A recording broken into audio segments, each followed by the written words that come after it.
Hello, everyone. Welcome to God, Sex, and Love Live, y'all, the talk show live. As you guys can see, I have three wonderful individuals joining me for a conversation today about current events as well as childhood trauma.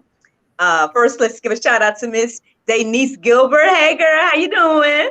Hey, it's always a pleasure joining you on the cast. So Yes. Look, welcome back. You a staple over GSL.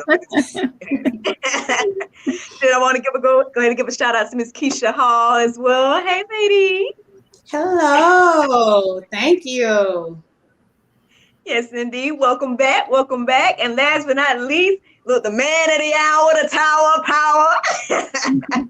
None other than Ranye Hawkins on the line. Hey, Ranye.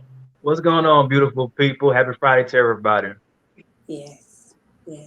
Yes, indeed. Well, look, I guess we should all thank Ranye right now for this conversation because he came to me, I want to say, what was it, Saturday? He's like, Miracle, look, we got to talk. We got to talk about something. Something is vexing my spirit, he said. Yeah. And so he's like, well, let's set it up then, Ranye. Let's set it up. How about we go live next week? So here we go. Here we are. So Ranye, please share with these ladies what was on your minds. Well, first and foremost, I want to say thank you to everybody for joining this beautiful, beautiful panel, beautiful queens I'm looking at right now. Amazing, amazing, amazing. God is good. God is good. But let's get into it. Let's cut it. You know. Stop.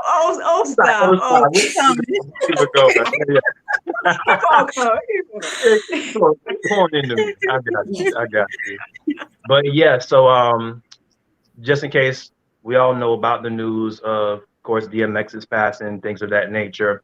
And that Friday night, I actually had a chance to check out this clip from this post called Pray for Hip Hop. They're on IG as well. I don't know if anybody follows them or not, but they're an amazing platform and they are really into praying for the hip hop industry, for the arts and entertainment field, as well with individuals in that sector. And they showed a clip of hip hop legend Roxanne Shante. She was like one of the first MCs to break into the game dealing with a male dominated industry. And because of her childhood trauma, that's the reason why she was led to becoming a psychologist. Now, she shares the story of how her and DMX had met for the first time many years ago. And by the way, they never knew each other, but they had respect for each other's careers. But when they actually first met, DMX shared the story of how his own mother took him to a foster home. And this is when he was 7 years old. And she said, I'll be right back, and never came back for him. So he was jumping from foster home to foster home to foster home from the ages of 7 to 14 years old.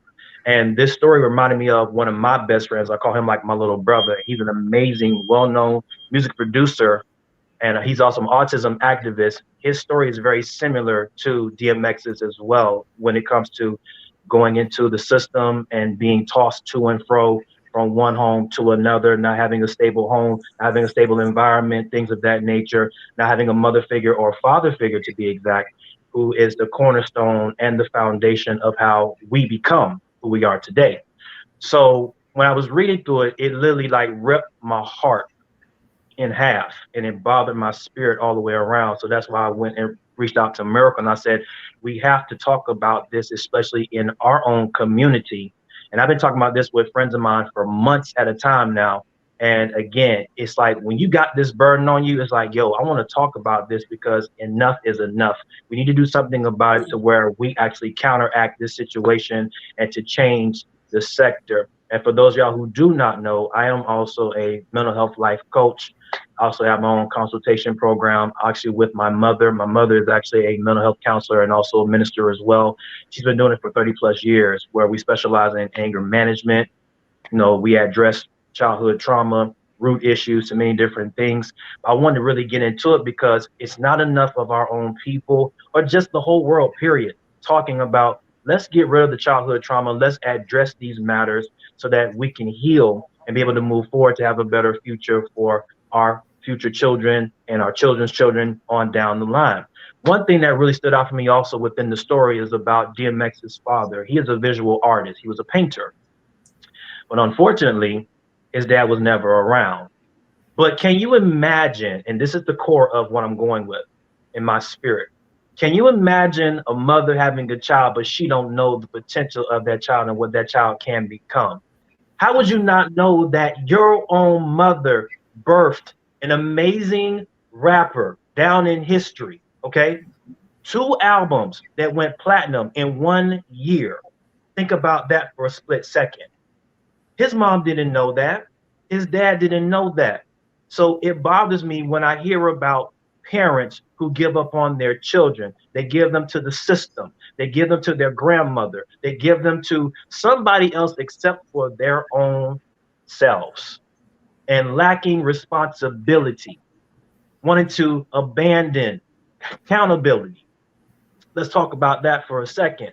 Because what happened to us as a people, as a nation, or just matter of fact, my mom and I, we have this motto. We say everything starts at home.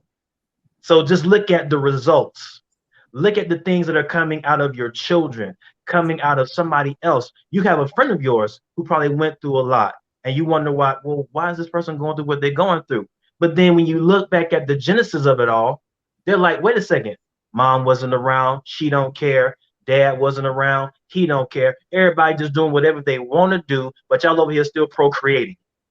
Not realizing that God gave you a gift as procreation to be able to bring in amazing children, male and female, to do what they were supposed to do in their God divine order and gifting. But we don't talk about this enough. What do? I know I have it in my family. I can even share some stories with y'all about my own family, because they kept sweeping things under the rug over and over and over again. And guess what? Like grandma say, baby, you need to go ahead and shake that rug out because all that dirt is under there. So eventually, what's going to happen with that dirt? You're going to keep piling up and piling up and piling up. Before you know it, you got yourself a dirty house. And then you got all kind of demons. You got all kind of stuff cluttering in there. And you don't want to air everything out. You know what I mean? I'll never forget it. My grandmother, my mom's mom, she had passed away May of 2016. Do you not know that my grandmother had left a letter for my mother and for the rest of her 4 siblings?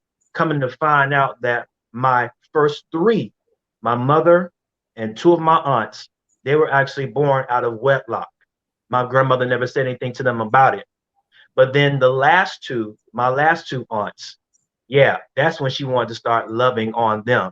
And then she said one day to my mother, she said, well, the only one that I wanted was your sister, which was the baby girl of the whole entire family. Because by that time, granddad had married her, right? And then she's like, okay, now I feel accepted. Now I feel loved. Now I feel all of this stuff that I've been wanting to feel from the very beginning. Case in point, my grandfather was a 33rd degree Mason. So my grandmother wasn't playing that stuff. So guess what? He went out and started cheating on her. We know the whole entire story with most black families, like how mine is. Somebody went outside, the marriage bond and the marriage union. They went to go and cheat with somebody else. Before you know it, they got another kid running around the block somewhere. Like, wait a second, your dad is my dad. We got the same dad. I'm like, what you talking about? Okay. On my father's side of the family, it's the same thing that happened. My dad was messing around on my mom's as well. Come to find out when I got back to Florida, guess what? I had another brother who was way older than the both of us. And then I'm like, well, when are you going to tell us this? That never was popped up until I was 8 years old. My brother was 10 years old. And that's when we found out that we had another brother in the mix. So I said, well, let's go meet him. Let's find out. I had an older brother who was smack dab grown. He was married. He had 2 other kids as well. So I was already an uncle at a very, very early age. My father never said anything to me about it until later on. So when I became an adult, guess what? I wanted to sit down with him and let's talk about it. I said, well, what else do you want to tell me? Because the majority of the stuff is you kept sweeping things under the rug. The only person that told me was my mother. My mother kept it 100 with me from the entire time. From the time I was 12 years old, all the way now till I'm a smack dab grown adult. She's been saying this to me for a year. She said, I'm going to tell you about this. This is what happened between you and your dad. Tell you this is what happened between me and your dad. So every time my mom would put me in the mix and tell me, okay, this is what happened. So not only was my dad messing around on my mom's, Well, guess what? He was ended up having another set of twins from a different woman. And not only that, but then he had caught an STD from the woman, right? And then when I was being born, the set of twins were being born that following month. But watch what God did. Check this. I got here safely.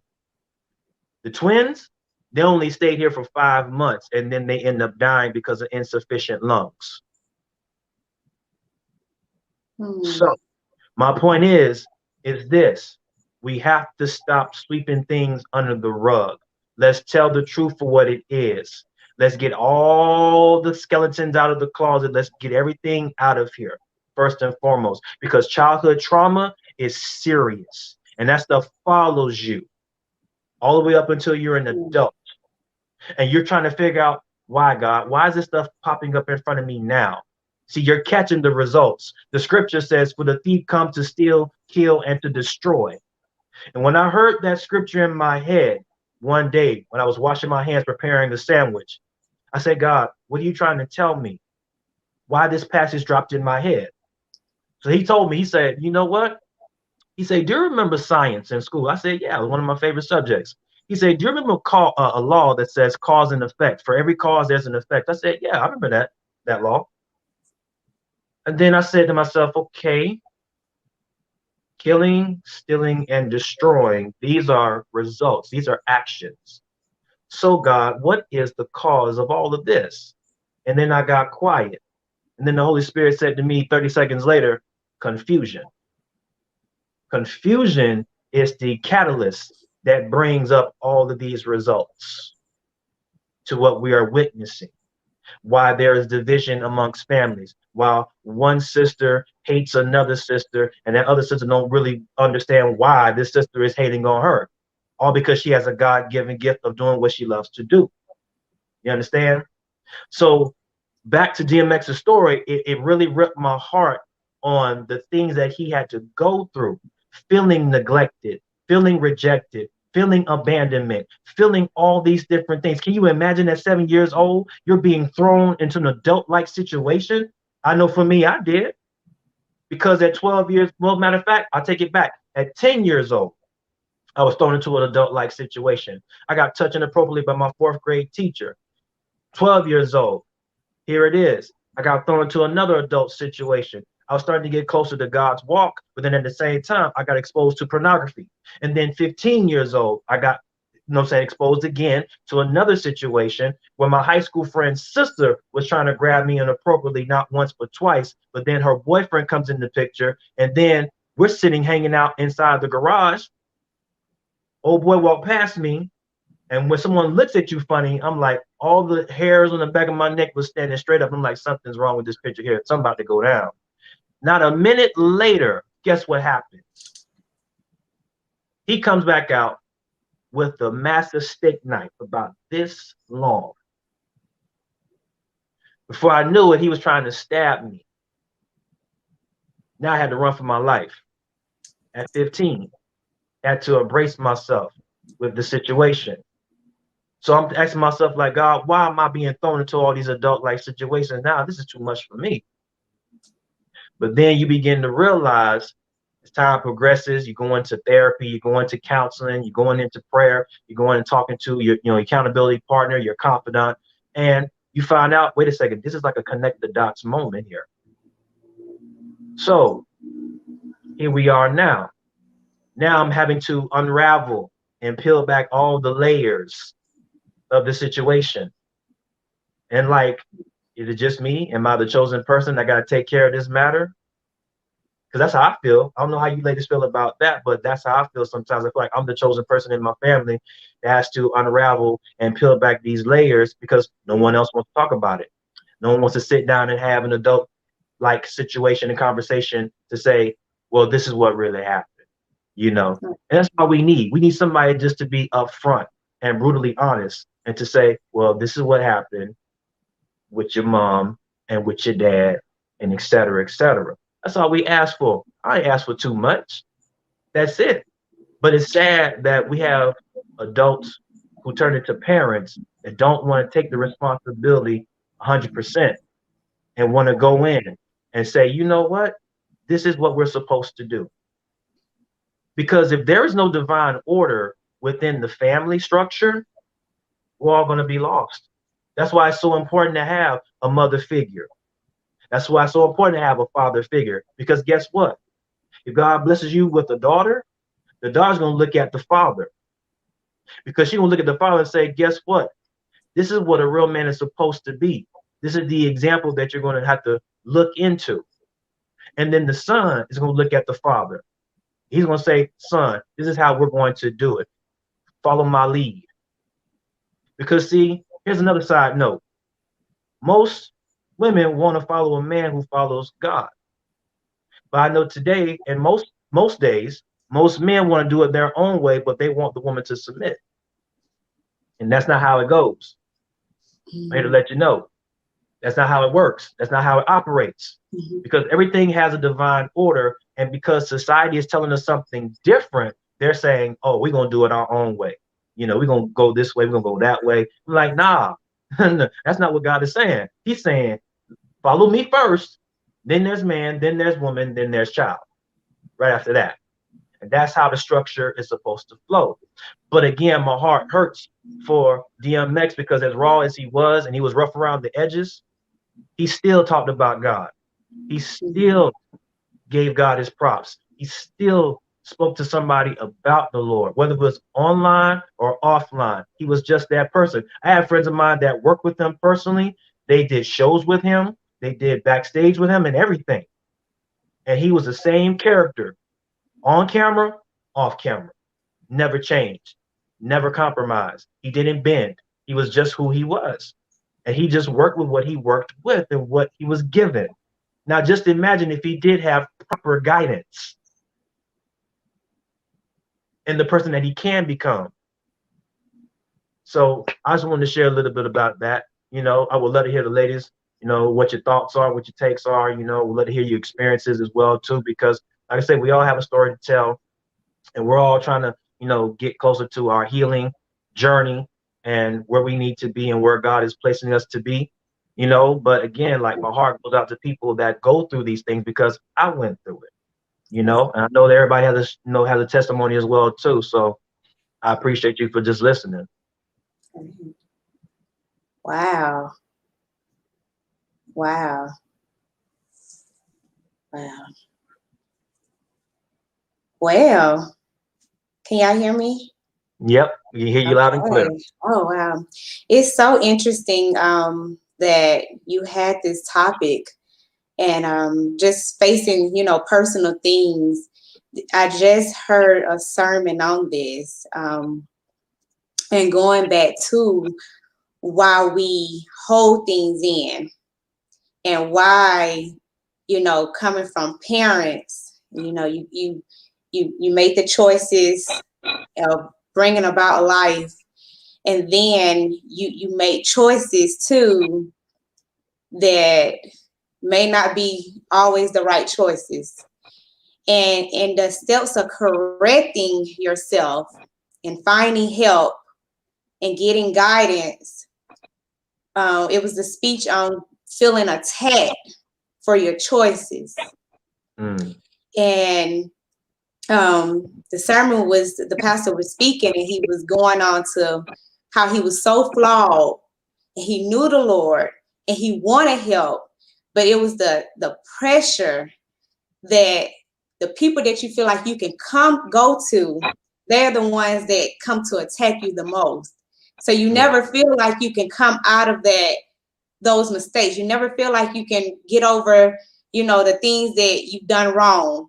Yeah. So, and instead of going for help, you find yourself addicted to what you're constantly doing wrong, to where you feel like you can't ever get out because they're going to attack you with judgment and just, you know, make you feel even worse than how you already feel and what you already know. That's not right. And I think with, you know, I can't speak on DMX's mother or, you know, any of the other parents that feel like they can't just be direct and honest with the kids, you know, thinking that maybe they're thinking that they're helping them, by holding secrets or by keeping the things away. And, you know, children they follow by what they are taught. And that leads the generational curse right there, because he's like, you're teaching them to do this, so they're not being taught correctly. And you're scared to come out your bubble because you're afraid of the judgment. You're afraid of the betrayal. Yep. You feel like you're not going to get the proper help that you really need, because you really already know what you need and where you're trying to go, but you can't even get there because you feel like you ain't got the right people that's going to love on you correctly. And then you can just come out and say, you know, I'm so screwed up. I'm so screwed up. Yeah. And without feeling attacked for being so screwed up. Because the inner message was just that, you know, God is just saying, just come. And, you know, and let's just grow from there. Let's go. It was on resurrection. Resurrect all of those things away so that you put the dead away so that you could start fresh. And I think that with, you know, noticing a mistake and noticing a failure, especially with giving birth, and you already, you know, it's like you're going through maybe even depression, postpartum, and all the other things that could be coming at you all at once. And you know you need help, and you know you probably, I don't know if she didn't feel like she had anywhere to go, or the right people, or the right tools to search for, or the ones that was really gonna see her mistakes and not judge her for it and honestly want to help you. And that's just speaking on any parents to prevent the childhood trauma, because what seems like ends up happening is all that stress and all that pressure of feeling like you can't go for help. You take it out on the kids. It comes out on the kids, and that's so sad. And even as parents, as myself, I'm a parent. You know, I feel myself sometimes where I'm just frustrated. But instead of lashing out on them, thank God for growth. Thank God for maturity. Thank God for love and support. And I feel like I do have, you know, backbones and a support system behind me that says, it's okay that you feel frustrated at times. It's okay that you feel depressed at times. You're stressed at times.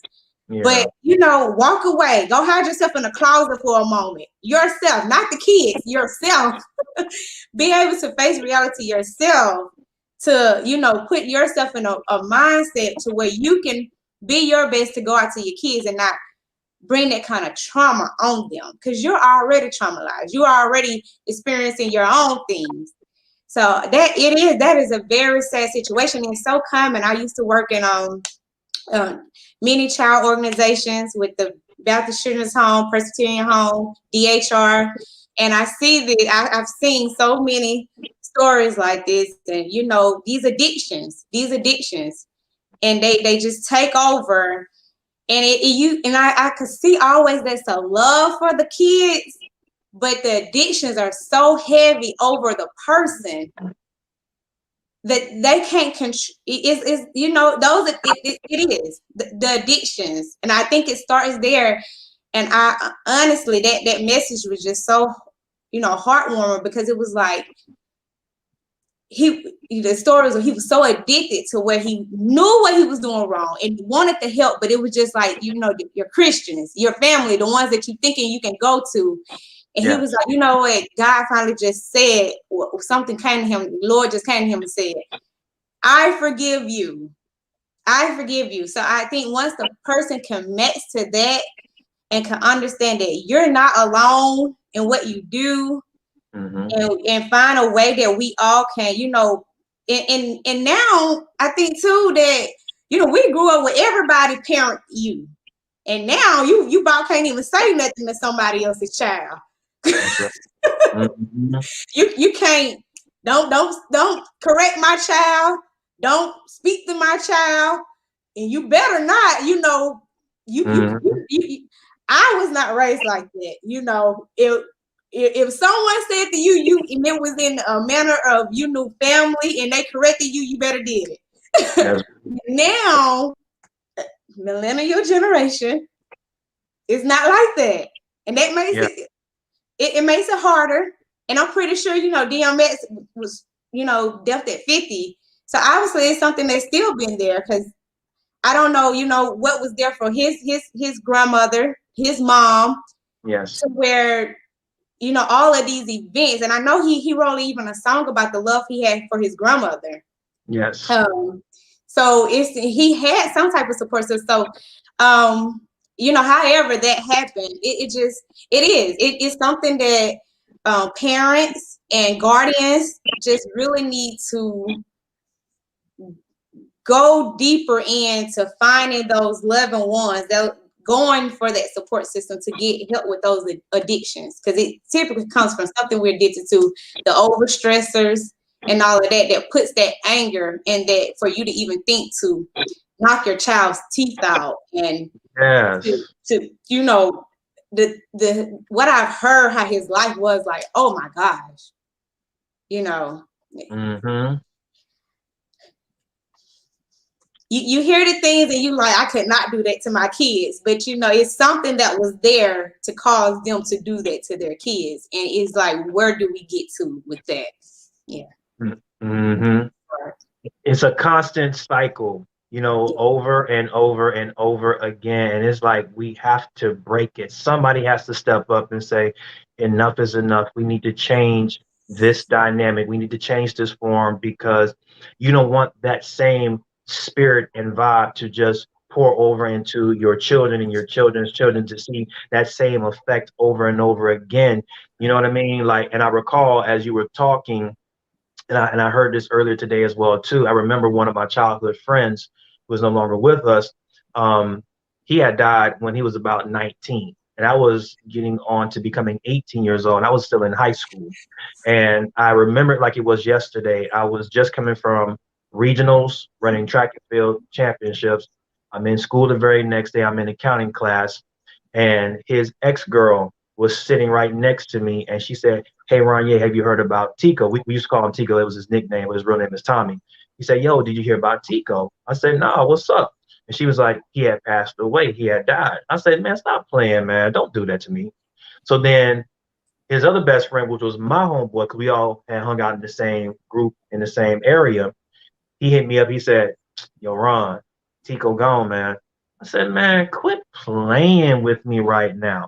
But the background to Tico's story was, he was always running around doing a lot of trouble, doing a lot of things that he had no business doing. You know what I'm saying? Driving cars at an early age with no license. He just do wild stuff. You know what I mean?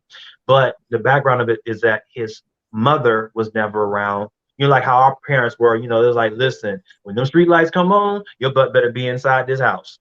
Okay? Yes. That's how my mom and dad raised me. Okay? Yes. But his mom and dad, they weren't even around at all for him. You know, they let him do whatever he wanted to do, stay out all kind of late night and stuff like that when it was on a school night, just wild stuff, you know what I'm saying? And because of that, you know, we found out that he was ended up, his girlfriend set him up to get murdered. So that's how it went down with that situation. So it was just very bad all the way around. And then he also had children at a very early age too, like between 18 and 19 years old. He was on his second child when he had passed. So again, just thinking of the absence of the father, the absence of a parent, along with the mom, not so good of a person as well. So it's just a mess all the way around. It's just very, very horrible on how the way these things came to play. And it's very sad that, you know, the situation came the way that it came out, you know. But again, back to, you know, DMX's situation, it's very sad how his own mother, and better yet, his father was never around. The lack of loyalty. I know that DMX was looking for loyalty. He was looking for love, but he found love within the wrong places and within the wrong faces of people. Not just that, but also, you know, we're talking about neglect, and again, abandonment, rejection.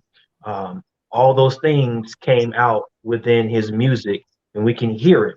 You know, because there's sometimes you can hear one of your favorite artists, you can hear the frustration in their music. You can hear the incompleteness of them, being incomplete from family, or being incomplete of knowing what love looks like or feels like, or be able to witness that for the very first time on a genuine, warm level. They didn't have that, you know, and there's many people that suffered from this. You know, many artists has suffered from this. We all know a few, everything from Lincoln Park to who else? Phyllis Hyman and many others that felt that being incompleteness there, within that source. So it's very sad that, again, my heart goes out to DMX, prayers and condolences to DMX's family as well, and the things that they went through. And I know they're going through a lot right now. It's a very rough patch, but again, hey, like it says, with God, all things are possible. But the main core is that I want to be able to talk about these matters, talk this out with your parents if you have not. I share this with my men as well too. Like, I know that most men are not very vocal individuals and they don't open up too much. I give them the power of writing because writing is my superpower. If you don't want to talk about it or express it, write it down on paper. Get familiar with your paper, because I tell you this much: the more that you write and then you go back and you reflect on what you just wrote, you're going to see yourself within those lines. You're going to see yourself within that sentence, within that paragraph. And you're going to be like, oh man, I didn't know that all this came out of me and how I was feeling. There were questions that I wanted to ask my father, but he was so cold and stern and so off. We all have a family member that's like that, just being so off. Don't want to talk to nobody, don't want to express themselves, because if I express myself, it looks like I'm being soft, I'm being a punk, I'm being this, I'm being that. I'm like, no, you're not. To be vulnerable is the most powerful thing there is in the universe, because you're being your brutal, honest self in front of God, in front of everybody else in front of you who says that they love you for you. Not because of what they can do for you, not to benefit off of you, but because of who you are. That's what we need. We need more of that, more importantly today, especially within every single household.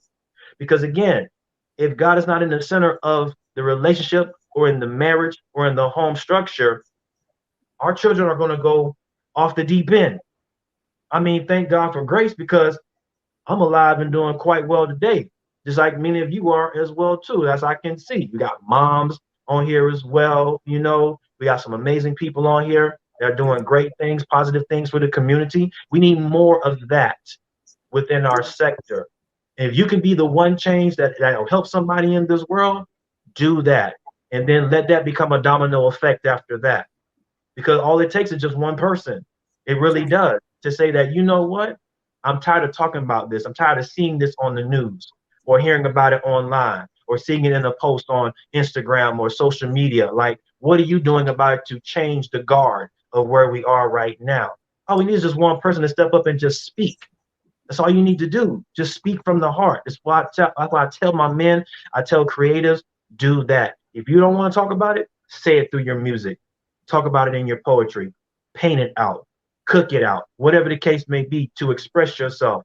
Do it, so that the main goal is heal yourself from this, because you are holding yourself back from what God can do in you and through you with your greatest potential. I had friends of mine where their mothers, they gave up on them. My own mom stepped up to the plate and said, no, we're not going to allow this one to go into deep end because their parent gave up on them. That's what real love is. That's what true love is. That's that agape love that we talk about, the unconditional. Like, you know what? I know I got my own home front, but give me a second. Give me yours. If you don't want them, I want them. And that's where we need to be, because if we don't express that and show that to others, hey, our children are going to look at us and be like, what did you do? Right. Have you ever thought about it, in that reflective moment? Because I always reflect as much as I can. I take time out to reflect every day, even if it's 15 or 30 minutes between my prayer time, between me reading and reflecting on God's word, and just reflecting, period, on how the day is going to go. Sometimes we get that epiphany. We get those moments to say that, wait a second, I remember this, but it didn't connect for you in that moment until, like, oh, that's why they did what they did. Okay. Because like my own father, his dad left him when he was 9 years old. My dad was the third oldest out of 8 siblings. Okay. So right now, as of this moment, all my uncles and all my aunts, They're still in the same state, same position, same thing. And no one talked about it. No one expressed about it. No one stressed it out. Nothing. They just let it ride. My dad watched his dad walk down the street with one suitcase in his hand, all because my grandmother cheated on him with somebody else, and he caught her in the middle of the act. My dad watched his dad walk down the street with one suitcase in his hand, went to a restaurant, had a meal, left the restaurant, went to the Amtrak train station, hopped on the train and went straight north to New Jersey. Never looked back at all until he got into his mid-70s, towards the tail end of his life. And that's when he came back to Florida. Now, by that time, my father, smack dab full of grown adult. Did you really think they was going to have that conversation? They never did have the conversation. So you got two broken individuals that can probably say that, oh, we're going to make this situation whole. That's not how it works.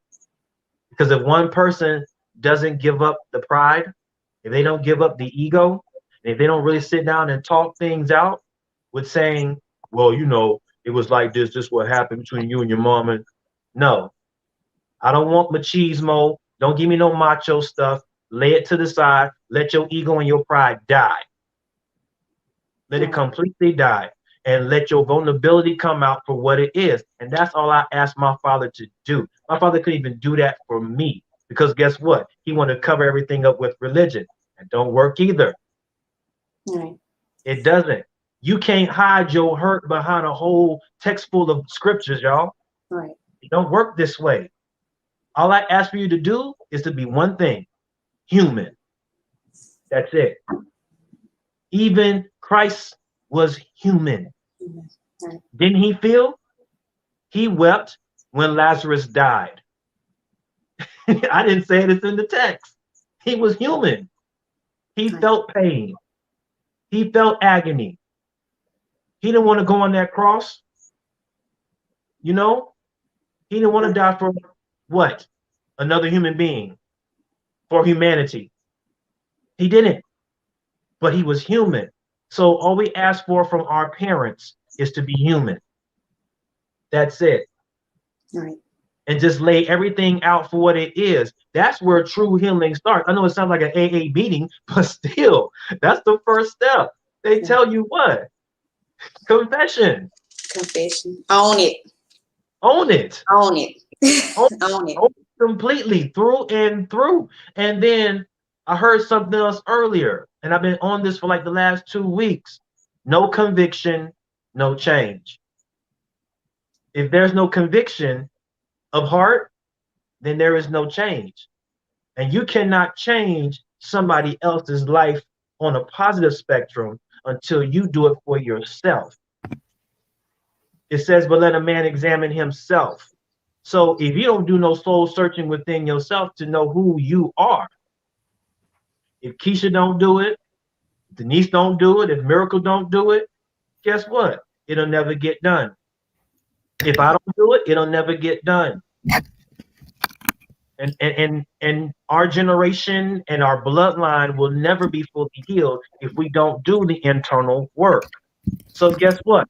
I don't have time to point no fingers at nobody. There's one thing that my grandma always said. She said, baby, if a person points their finger at you, you got 3 fingers pointing right back at you as well. So there is no room to talk. No room to talk. You just work on you. That's it. Work on you, and then let everything else be laid out afterwards. And that's what I hope and pray for my community and many other communities. I don't care what culture you come from, what your background is, Black, brown, Spanish, Asian, it don't make no difference, because guess what? Everybody needs healing. Look at how our world is right now. It's all in chaos. One thing after another. That's the reason why I don't even like to watch the news at times. It's all in chaos. But nobody's extending an olive branch. No one's not extending peace. No one's not extending love. No one's not extending joy. Like, people are walking in the grocery store, mad. I mean, got a turnip face. Literally, like you've been sucking on 1,000 lemons from Monday to Friday. You can't say, hey, how you doing? Happy Friday to you. You on the top side of the grass. What's going on? You're breathing. You got your health. You got your strength. You feeling good. You looking good. Everybody walking around here. I'm gonna find me some bread on aisle 7. Just mad at the world for no reason. Bible says tomorrow's not promised to us. So we are blessed with the gift of life right now. So let's enjoy it. Let's own this moment. Change somebody's life today. You never know. You just never know how you can change somebody's life in an instant. So just imagine if DMX's parents were that same way, where they had joy in their heart. They had love in their heart for him. The potential of what this man could become and so much more, it blows my mind. It does. And that's why I do everything I can to do my very best every day, to own every moment, to say, you know what, God, use me, I'm your vessel. If someone needs some sunshine in their life today, let me be the one to do it. Even if it means just a smile or a gesture. Just say, hey, did you hear about this over here? Yeah, you should check that out. You know, something. We all need healing. If we don't do that now, it'll never get done. So that's why I'm thankful that I'm blessed to go on my healing journey. I've been on it for 4 years because somebody had to do it. I will never forget it. New Year's Eve night, 2017 going into 2018. The Lord put it in my heart to say, pray for all the men around the world. So me and my best friend from West Palm Beach, who was a fashion stylist and an author, we went down there and did it. We prayed. Pray for all my brothers, all the men who have been broken and hurt. Because I tell you this much, behind every layer of pride and ego and narcissism, there is brokenness. Right. Brokenness, because you still suffering from the 9-year-old experience that you had, or the 7-year-old experience that you had, or the 12-year-old experience that you had, and you did not have the proper people in your life, the counselors that could just give you safe space, safe time, and say, you know what? I'll let you talk. Tell me what's on your heart. If we could just do that for somebody for at least 15 minutes. Matter of fact, I take back 15. How about 5? 5. And you'll be surprised, because I tell people this, the one question that keeps in mind for me is this. If you tell somebody, how you doing? It'll shock them.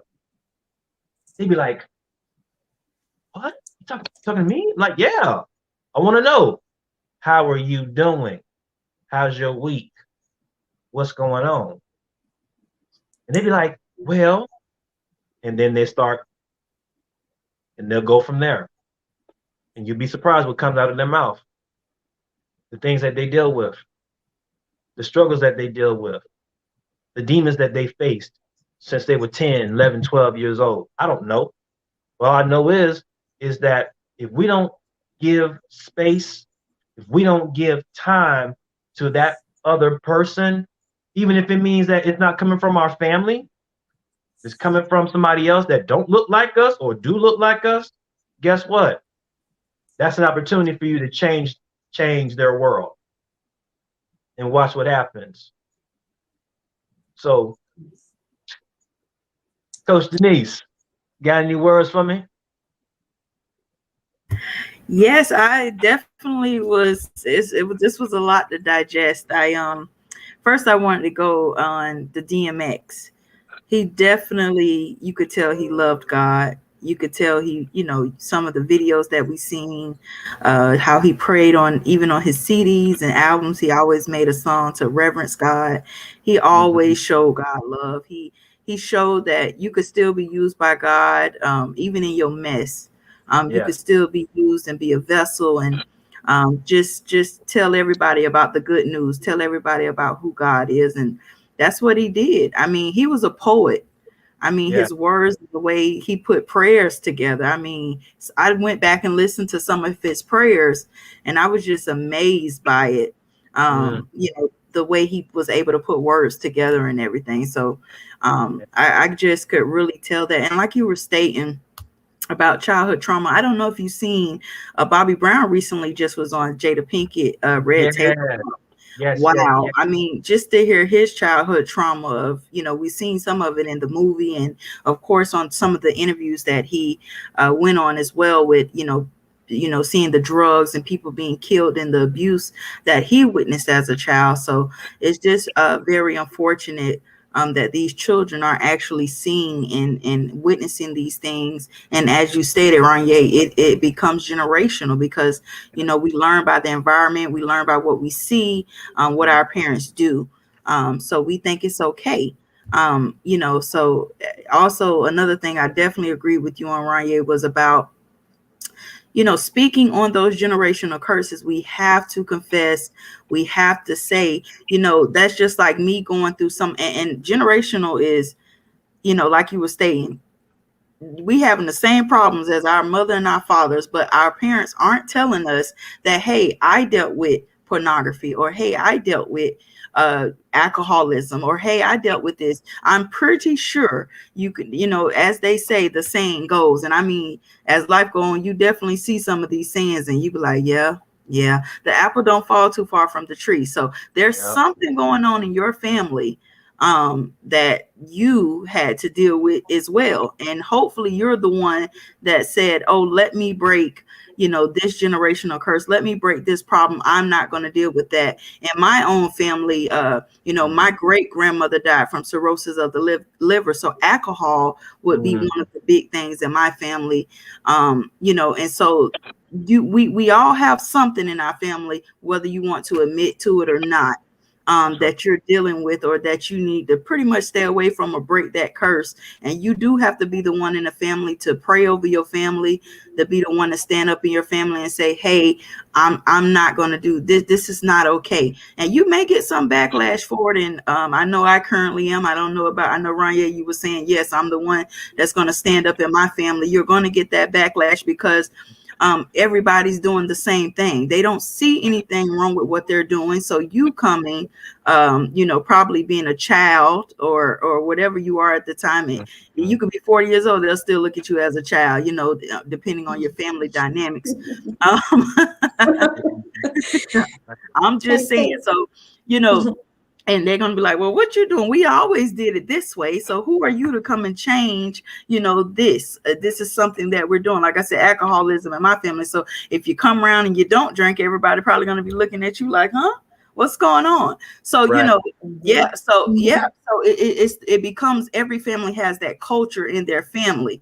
And you have to be the one to decide, okay, you know, this isn't it. I have to be the one to stand up and say, no, I don't want to die of cirrhosis of the liver. I don't want to be, you know, a drunkard. I don't want, you know, and we just have to, and you have to be strong. And another thing I know Keisha was bringing up with, you know, you may feel like everybody against you. Yeah, you're going to go through that. You're going to go through family members and things of that nature turning against you, you know, because they don't want to change. The conviction, as Ranya was saying, they do not want to change. And so, you know, God to bring you a family, God to bring those people around you, God to bring you a whole new family, friends, and people that you know, cheer you on and be there for you and help push you towards a relationship with him and live righteously. So yeah, I just had to go into that Bobby Brown and DMX and the childhood trauma.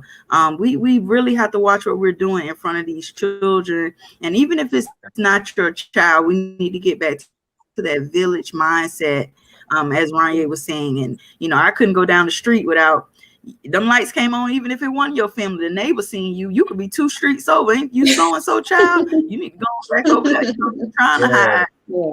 As Kim said, there's nowhere to hide, because listen, they go all the people was called so-and-so down there. Yeah, she over here with so-and-so. Don't be out there with yes. So we need to get back. We need to get back to that village mindset, as you guys were saying. And don't be afraid to tell your children what it is that you're dealing with. If it's divorces, whatever type of problem it is, or whatever's going on in your family, I promise you they can understand. Whatever age they are, talk to them and tell them what's going on. That's so much better and far better. And then they'll be able to say, oh, well, my family deal with alcoholism. So guess what? I need to know how to make sure to stay away from that, or whatever it is, pornography, or whatever type of addictions it is in your family. If you don't tell them and how you overcame and how it's an issue for you, how will they know? So we have to start speaking up, start confessing. The devil wins when you don't confess, because now he got another family member, and when it could have just stopped with you, he got another family member because you're afraid to open your mouth and say, I dealt with this, but I have overcame. I'm delivered from it. This is how I overcame. You can help somebody else just by opening your mouth and testifying how God delivered you from it and how you overcame, just by doing that. Don't be embarrassed. Don't be ashamed. And those people, as Keisha was saying, if you lose them, they weren't for you anyway. Hey, they didn't love you anyway. So that's right. Quick, they going out the way, God can replace them. And God replaces always with better. God always replaces with better. Yeah. So whatever be taken away, always, whatever it is, God always replace. I don't care what it is. A car, let that car go. God got something else for you. Let those friends go. God got better friends for you. Whatever it is, God can always double. So don't even worry about that. Miracle. Yeah. Right. That's beautiful. I ain't coming here trying to preach, but y'all speaking on some real points. You in the pocket, baby. You in the pocket all the way through. I'm loving all of this. Go ahead. I'm gonna have to cash app you this offering real quick. Right. Come on with it. That's a beautiful money saying. That's a beautiful thing. But Ranye, I wanted you to touch on this. Ranye, I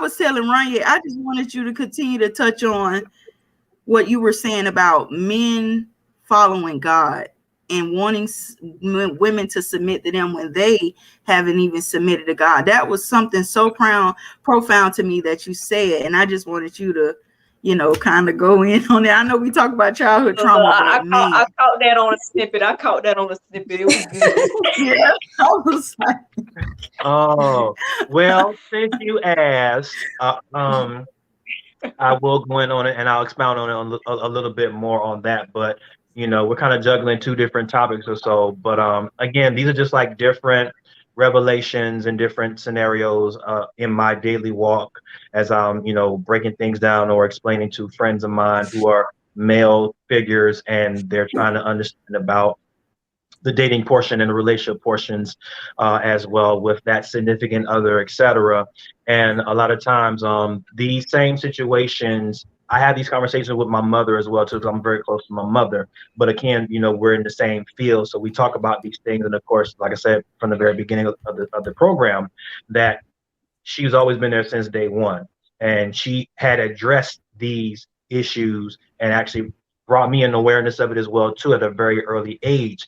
And again, if we had more parents like that, that will keep that communication line open with their children to let them know and to always be aware of what's happening in their home front, nothing will go over their head. They'll be well prepared. They'll be well versed. They'll be more grounded, if anything, and to have that same stability. Because I believe that most of our children, especially young Black children, they do not have stability from the home front. If we get more of that in the sector, I think they'll be good to go. But just to talk a little bit about relationship structure, I had this conversation with a buddy of mine, and he's an artist, and we talked about different scenarios between men and women and how society says one thing, but then from the God perspective, from the biblical perspective, is saying something else different. Because again, everybody wants to do things their own way, but it's like, you still want God to bless you, but I'm like, it can't be. There's no other way to do it. You know what I mean? So it's like, again, the way that God had instructed it from the very beginning was God first in everything that you do, then man, He gave man the responsibility and the accountability to go and work in the field, to do what you have to do responsibility wise. And then he said, okay, now I'm gonna bring the woman in. Now, here come the revelation part. My mom dropped this on me real quickly. She said, if you remember when Eve came in the picture, right? Now, Adam, he put Adam to sleep. That's what the Bible says. Now he took a rib out of Adam and then he created Eve and wrapped her in flesh around this same rib, because Adam was what? He was lonely. God saw Adam being lonely because he gave Adam the responsibility of naming all the animals in the field, and they were coming 2 by 2, male and female. Now, with that being said, because God saw Adam being lonely, he said, I'm going to make him a mate. And from that sector, this is what happened. Because God ripped out one of the ribs and made woman from this, guess what happened? Man's feelings were ripped out as well. Man's feelings were under him. Man's feelings were hidden. That's why sometimes most men have a disconnect between their woman and they're saying, well, I don't know how to feel about this X, Y, and Z because this is not my department. The feelings are always there, but they're tucked under. Okay? Follow me what I'm saying. It's tucked under. So it's not saying that they're not there. It's there. It has to be awakened. The only way that it can be awakened is when man commits himself to God's purpose and his plans for his life. When you put God first in everything that you do and you connect him through Christ, that's when the revelation begins to open up for the man to say that you can't do anything however you want to, because guess what? I'm giving you my prized possession, which is a woman. The scripture says, he that findeth a wife findeth a good thing. And I shared this with a young lady the other day while I was on set for a commercial. I said, I want you to break this down. I want you to understand what I'm saying too, because again, this is all revelation. It says, he that findeth a wife findeth a good thing. That's what? Pleasing and obtainable from the Lord. So it didn't say girlfriend. It didn't say, oh, this is my boo thing. Oh, it didn't say, oh, this is my one night stand. He said, no, he said, he that findeth a wife. You got to know that that's your wife. You got to know that's your wife. It's 7 billion people on this planet, y'all. And God said, I want you to be with her. You got to understand why you're with this woman. And when you get that revelation to understand that that's my woman, because God blessed me and brought her to me, case closed. There's no other separation from this moment here. And then most men that I have encountered, and I have talked to their counterparts, they say the same thing to me. They say, Ranye, I'm having a problem with my man because he's out late, drinking, hanging with his buddies, 3, 4 in the morning, doing God knows what crazy stuff. I'm checking in on him, but he's not calling me back, or like, hey babe, where you at? Blah blah blah. He's like, I'm getting tired. I can't talk right now. I want to go to sleep, whatever. He want to do whatever he want to do.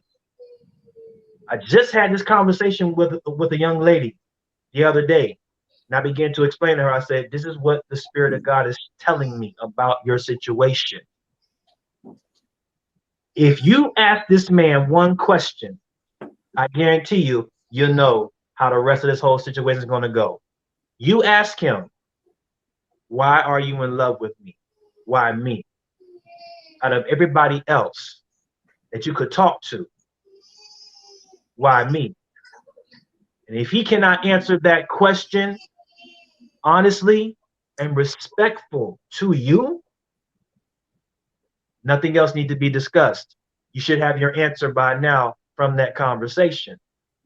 Because most men that want to do things their own way, and again, is out of pride, is out of ego, is out of because, oh, my dad did it with my mom, or my dad's dad did it with his mom. You see what I'm saying? The whole domino effect again. We're going through that whole generational curse again, the whole generational issue, because my mom got beat up, my dad put his hands on her, or my granddad put his hands on grandma.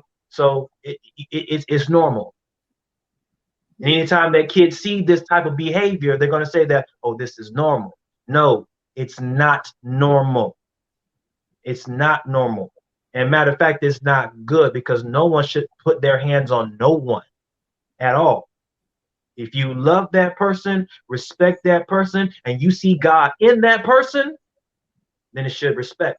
Respect comes to the utmost esteem. That's where it should be.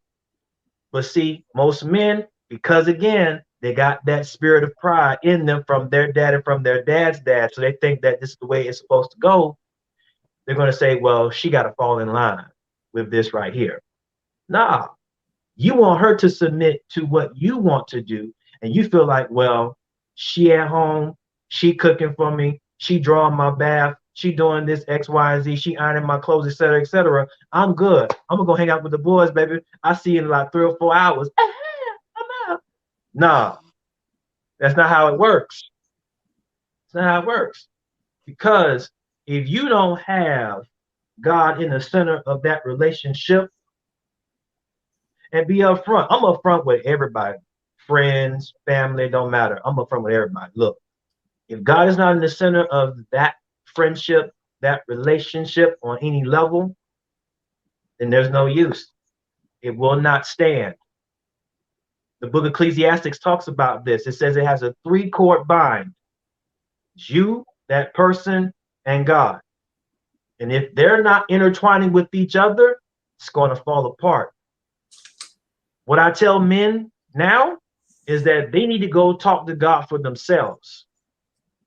Get to know God for yourself. The same way that woman is getting to know God for herself. And then when y'all come back together and you prayed about the situation, you know, meditated on the situation, you know, reflect on the situation, then we can have that conversation about marriage. We can talk about X, Y, and Z. We can talk about all these things. And the crazy thing is, it's not just black men either. White, Spanish, across the board. It's the same spirit. The Bible says familiar spirit. So you got to address that familiar spirit for what it is. It's like, look, my dad did this with my mom. I'm thinking that is normal, but now I'm realizing that it's not normal.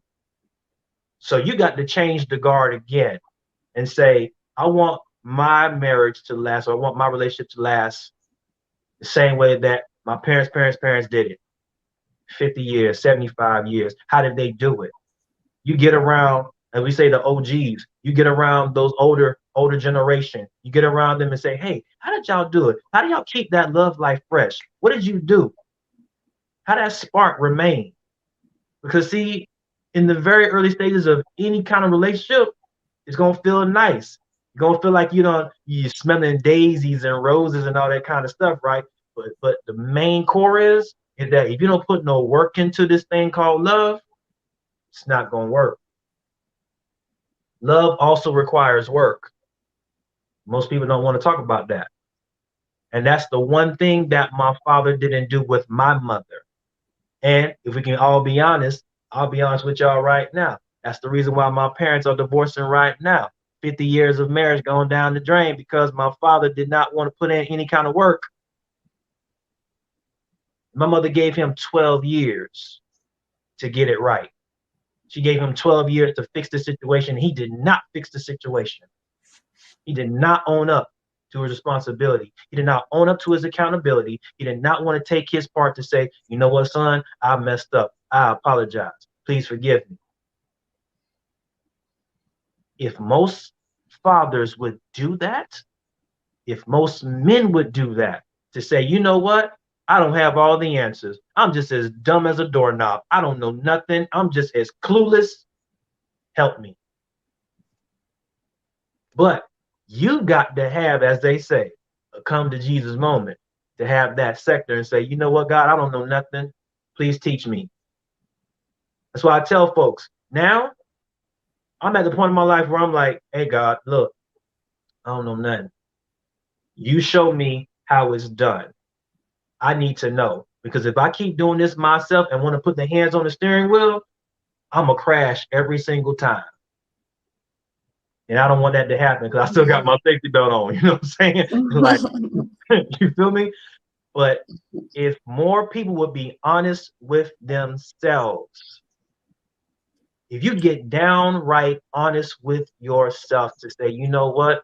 I want to change this guard. We need to do better. I want to do better. I want to be better. I want to be better right now in this moment than what I was yesterday, the day before that, the weeks before that, the months before that, and the years before that, to get to becoming the best version of what God called me to be. Whatever it takes, that's what I'm up for. I'm up for the challenge. If more men would start to do that, then more ladies would see, like, hey, I got a good man here.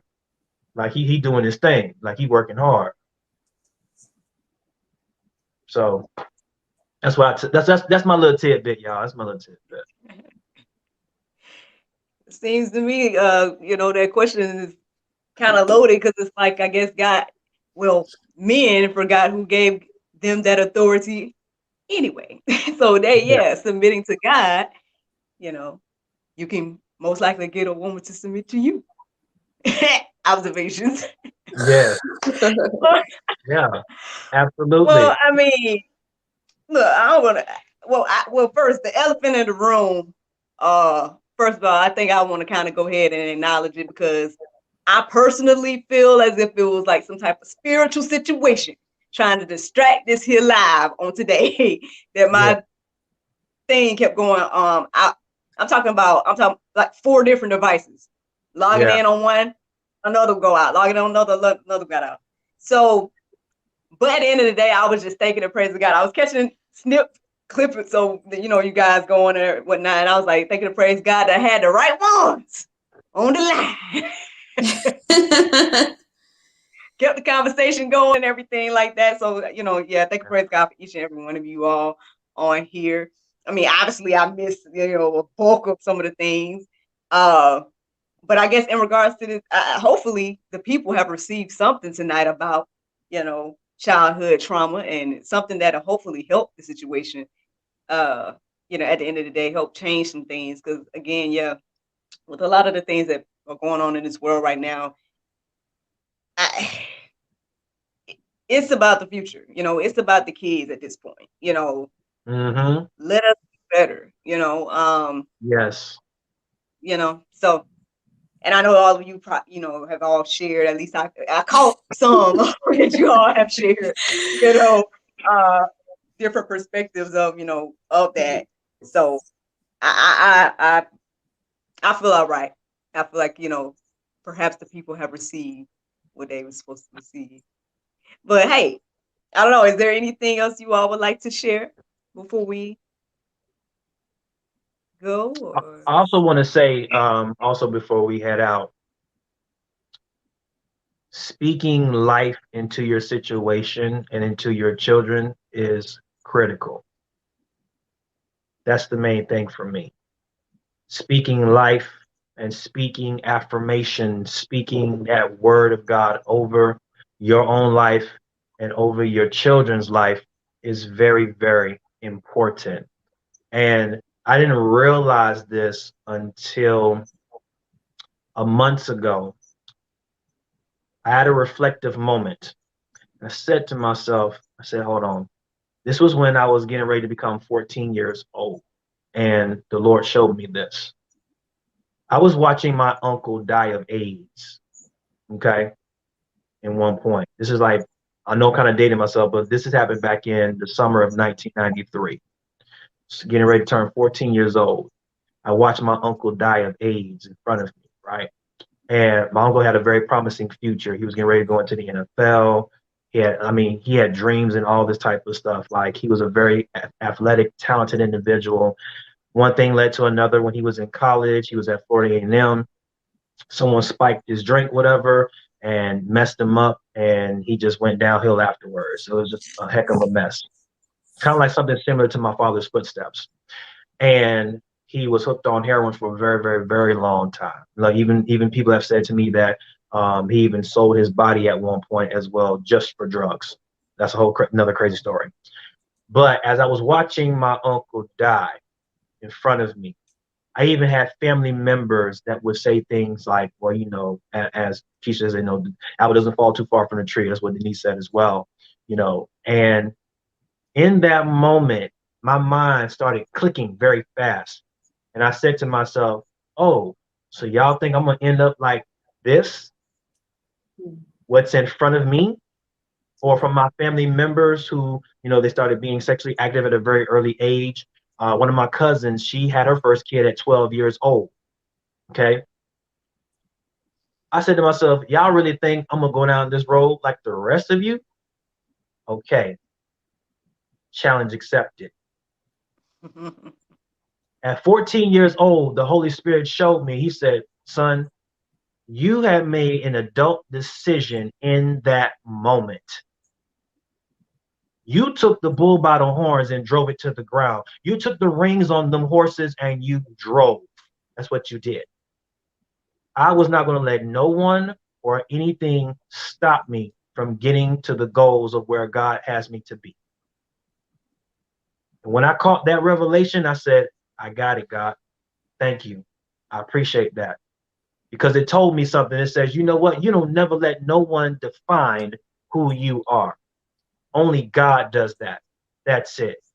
There's only one ruler, and that's the one above me. That's it. Not no one on the earth. Mm-hmm. So you speak life to yourself. Speak life. Yes. Yes. It's real. We have so much more authority than we give ourselves sometimes. Like, just the power of just choices. I think about that in my life all the time. I'm like, man, if I had just made one or two different choices, my life would be completely different right now, you know? Yeah, I agree. Absolutely. You know, so I'm just like, and I think back and praise God for like those little choices or whatever. I'm like, Lord, thank you, you know? So yeah, you have that power and authority. Each and every one of us have that power and authority. Yes. So yeah, no matter what you might have encountered or what you are taking in, even as children or whatever the case is, I mean, there's always, I say, until you die, you have a chance to change. Yes. You have a chance to do something different. You know? Absolutely. Yes. So. I want to point out, just as for my ending, that a lot of times we come to the point just to prevent the trauma, not just even childhood trauma, just trauma for ourselves. Because I believe first, as you stated too, you have to have that work within yourself first before you can even work towards someone else. And, the difference is how you can tell that something is not okay is because if something hurts you, the generation of curses of, oh, this was done to them, but you saw them hurting. I saw my mother or my grandmother or my father hurting from this, from beatings, from getting hit, from, just from arguments, from, in tears and cry. That's hurt. That's hurt and that's pain. And God is not calling for us to be in hurt and pain. So that's your step right there to notice that something is not right. That is not of God. That is not right. And that is that's your first sign right there of hurt and pain. And you don't want to be in hurt. You don't want to be hurt. You don't want to be in pain. So to continue something that's causing hurt and pain for something that you don't even want to go through yourself, or that was a lot for you, that put you in hurt, that put you in pain, so that you already see that's a curse to even put on someone else. I don't understand how we can want to repeat hurt and pain. Come on. That gets me with that. For you to continue on to something that you don't want to be hurt. You don't want to be in pain. You don't want no one slapping you around. You don't want no one beating on you. You don't want that for yourself. So you don't even want nobody to say nothing to you wrong. You don't even want no one to say nothing to you. You don't want anyone to correct you. Yes. So if you already see a generation of that being done, and nobody had the brains to say, oh my gosh, this is not right because we're hurting each other. Yeah. Yeah. I think I can do something You different. Let's continue do to something do different. that. That's the first thing. So Yeah. you know when something is not correct and is not of God because it's causing you hurt and Yeah. pain. That's the first thing. I've been, that topic right there is just so, what are you thinking? Mm-hmm. You know, that's something I don't get. How we can do so much evil to one another, and I'm just saying as humans, you know, just all of us, not Yeah. not breaking us up into groups and nothing like that. A Yes. human doing something evil to another human. You know what I mean? Whether Mhm. that's, like you said, it's some type of abuse or some type of hurt or painful situation, death, all this stuff. It's like, how would you like? I don't get that. I mean, obviously, I guess I'm not somebody that has gone and killed nobody. You know what I mean? Or look Right. stuff in the movie. But except in that movie one time. But nah, you know what I mean? But Right, not right. in real life or whatever. So I mean, but see that I think that's when it comes down to that mental. I guess maybe they're not all mentally there, people that actually do those type of things, because Mhm.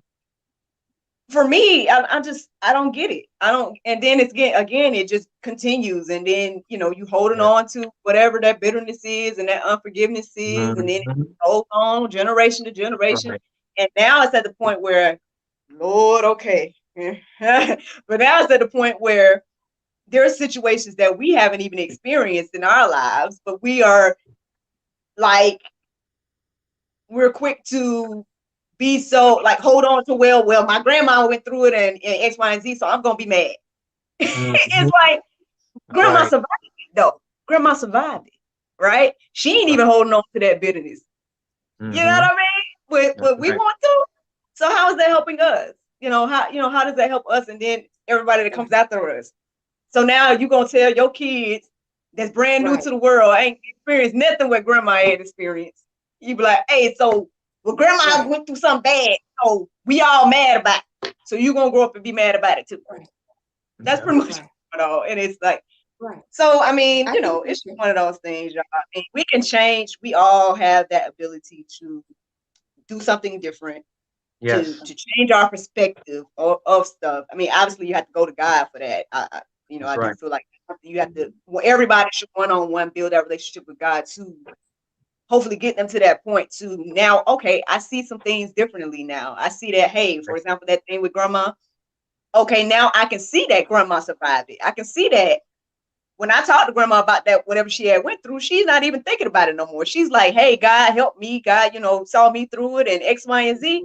And then Right. I can sit here and take that joy from grandma and be like, hey, she went through whatever, she survived it. Mhm. She's still holding on to joy. She's holding on to her relationship with God. And hey, that's something that I need to hold on to. Like, why can't we hold on to the good stuff? Right. Why are we always trying to hold on to the negative stuff in life? Is Mhm. Right. to continue the trauma in the future generation. That's the thing. I don't Yeah. understand. But hopefully, by having a conversation and being open and honest about it. And I know Grania was saying that in the beginning, like just, again, confessing, letting people know like what happened to you and how you made it through, whatever the case is. Like I think hopefully the more people do that, hopefully the Mhm. more we can kind of combat at least some of this stuff that we go through. Yeah. But Absolutely. anyway, look. That girl come in on the end and say something. Look at it. No, I mean, I listened to Ranye, and of course, I think it was a phenomenal topic. It definitely needs to be constantly addressed, not just a one-time segment. That's something that constantly is going on daily. That's right. And I saw it so much. Like I said, I worked in this department, and that's something that's just constant. It's always something, and it's there. It's here, and it's not just in our community. No, it's all over, and Right. it's something that's absolutely constant. And that has always been my thought. Like you see hurt and you see pain, and you want to continue that. I absolutely do not understand it. That's just like to me, if mom burns her hand on the stove, her quick reaction is to teach you not to do that. So you have to think process just like that with everything. That's You right. know, no, this is not okay. Don't do that. And Mhm. and that has to be your thought process with not just a burn on the stove, just with a burn on anything. You Right. know, and you have to leave. Mama's not just gonna go burn her hand, so she's not gonna let someone else hurt her, abuse her, or stay in that situation. So you have to think like that just about everything. So if you saw somebody just constantly doing that and you say that's not okay, why would you continue to do something like that that you know is not okay? So Mhm. owning it, going back to Ranya, you know, when you want to face things, absolutely. You see that this is not okay. And once you see that it's not okay, own that it's not okay and seek help and be owning it means being honest about it. I absolutely agree with you, Ranya, and being honest, because these kids these days are by far illiterate of anything that you got going on. They hear it, and on top of them hearing, even if they're not visually seeing it, they hear it and they see the pain after it or before it. They are so aware of what is going on. And you know, the trauma to even, you already know, once you notice what's going on, to even eliminate the trauma, you should already begin help. So you don't even get to that point to where you're taking your anger, your depression, your hurts and pains out on the children. And it's quick to do that. It is quick to do that. So that's why this is something that is an instant need and attention that needs to be sought, you know, after to fix. It definitely needs to be fixed immediately. That's right. Do not get so, if it's a beginning of something or you're beginning to notice something, my word is to you is to stop that before it becomes an addiction. That's what that comes to. Preventing addiction so you can prevent bad habits from being generational curses. There we go. That's my word. Look, mic drop. Yeah. Well, I hate that Miss Denise got disconnected. I was hoping that she would be able to live back on, because obviously y'all saw me back and forth. So I would at least wanted her to be able to say her piece, but I don't believe that she's going to be able to log in, or it doesn't seem like she's logging in. But yeah, I thank you all. Thank you so much for this conversation. I'm going to go back so I can hear the whole thing, but yeah, I thank you for continuing the conversation. You know, and being wonderful. Not only, well, y'all are guests, y'all are panelists, y'all are family, y'all are friends. I mean, you know, it's at this point, y'all is just as much GSL as me. So thank you all for taking out the time this evening for the conversation. Shout out to Miss Denise. Thank you, sis. Yes. And she gave an awesome word here tonight. She did. She gave an awesome word. Beautiful job. Beautiful. Yes, ma'am. Shout out to her as well. And I guess until next time, you all, thank you so much for watching God, Sex, and Love live. Bye-bye. Bye. Let's see.